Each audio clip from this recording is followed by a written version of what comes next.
तो दोस्तों, जब हम हिस्ट्री के कुछ पेजेस पलट कर देखते हैं तो हमेशा कुछ कहानियां ऐसी होती है जो शुरुआत में हमें विक्ट्री लगती है बट एंड में ट्रेजेडी बन जाती है। मराठा साम्राज्य की कहानी भी कुछ ऐसी ही है। एक साम्राज्य जो शिवाजी महाराज के सपने से बना, जिसने मुगलों को हरा कर रख दिया। वो साम्राज्य आखिर ब्रिटिश के सामने कैसे झुक गया, कैसे एक पावर जिसे हिंदुस्तान के लोग इंडिया का प्रोटेक्टर कहते थे, वो ब्रिटिश ईस्ट इंडिया कंपनी के एक पेपर अग्रीमेंट से खत्म हो गई। आज हम समझेंगे कि थर्ड बैटल ऑफ पानीपत के बाद मराठास का कमबैक कैसे हुआ, उनकी टक्कर ब्रिटिश के साथ कैसे हुई और कैसे इंडिया का फ्यूचर उन्हीं के डिसीजन से तय हुआ। तो चलिए डिटेल में वीडियो को शुरू करते हैं।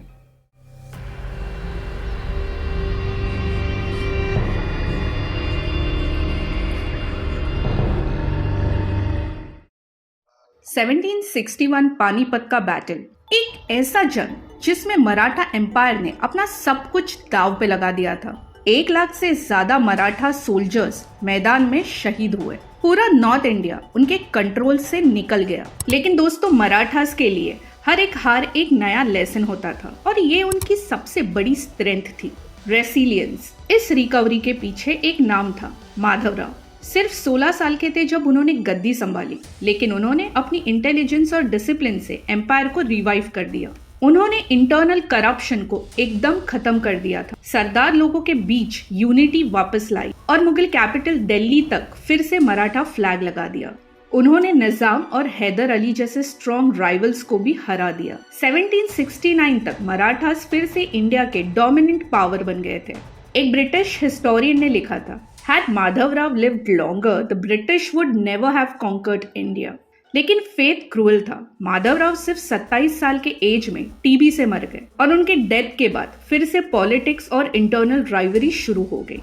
जब मराठास अपने इंटरनल पॉलिटिक्स में उलझे हुए थे, तब दूसरी तरफ बंगाल के एक कोने में एक trading company, British east India company, quietly अपना नेटवर्क बना रही थी। 1757 में बैटल ऑफ प्लेसी के बाद ब्रिटिश ने बंगाल को कंट्रोल कर लिया था। फिर 1764 में बैटल ऑफ बुक्सार में उन्होंने मुगल एम्पायर को डिफीट किया और उसके बाद उन्हें दीवानी राइट्स मिल गई, यानी बंगाल, बिहार और ओडिशा के टैक्स कलेक्शन का राइट। इसका मतलब था ब्रिटिश अब ट्रेडिंग कंपनी नहीं रही, वो एक इकोनॉमिक और पॉलिटिकल पावर बन गए थे। लेकिन मराठास को अभी भी लगा कि ब्रिटिश उनके लिए थ्रेट नहीं है।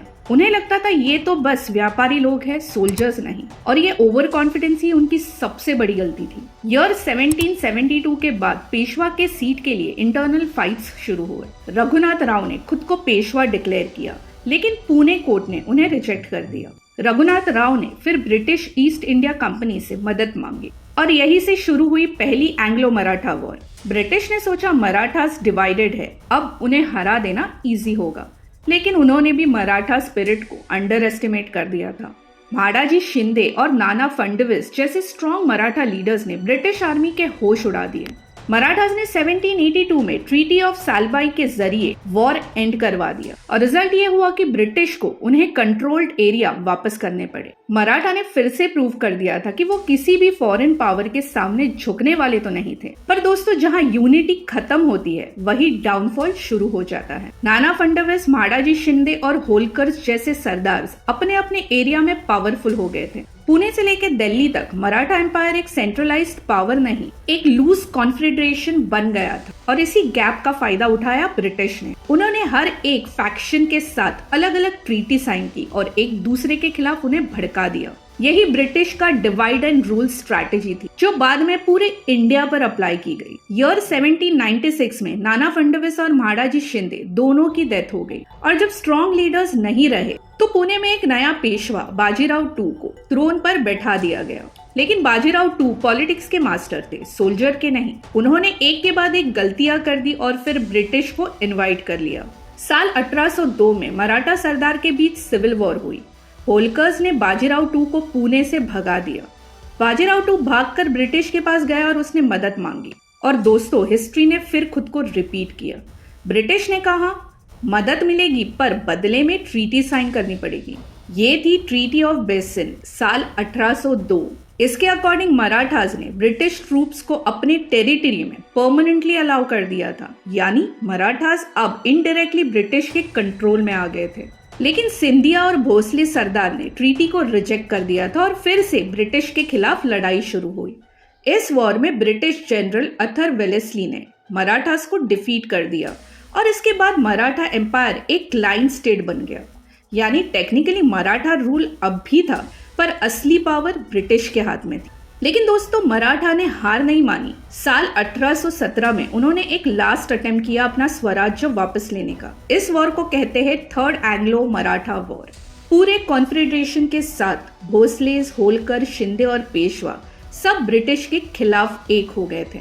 मराठास ने सोचा अगर ये लास्ट फाइट जीत गए तो ब्रिटिश रूल खत्म हो जाएगा। लेकिन ब्रिटिश आर्मी अब मॉडर्न हो चुकी थी। उनके पास बेटर गन्स, बेटर लॉजिस्टिक और ग्लोबल रिसोर्सेस थे। साल 1818 में पेशवा बाजीराव टू ने सरेंडर कर दिया था। उन्हें लाइफ टाइम पेंशन देकर ब्रिटिश ने उन्हें बनारस भेज दिया और इसी के साथ मराठा एम्पायर का एंड हो गया। मराठास ने 250 साल तक इंडिया के पावर स्ट्रक्चर को शेप किया, लेकिन एक ट्रीटी और कुछ इंटरनल कॉन्फ्लिक्ट्स ने उनका साम्राज्य मिटा दिया।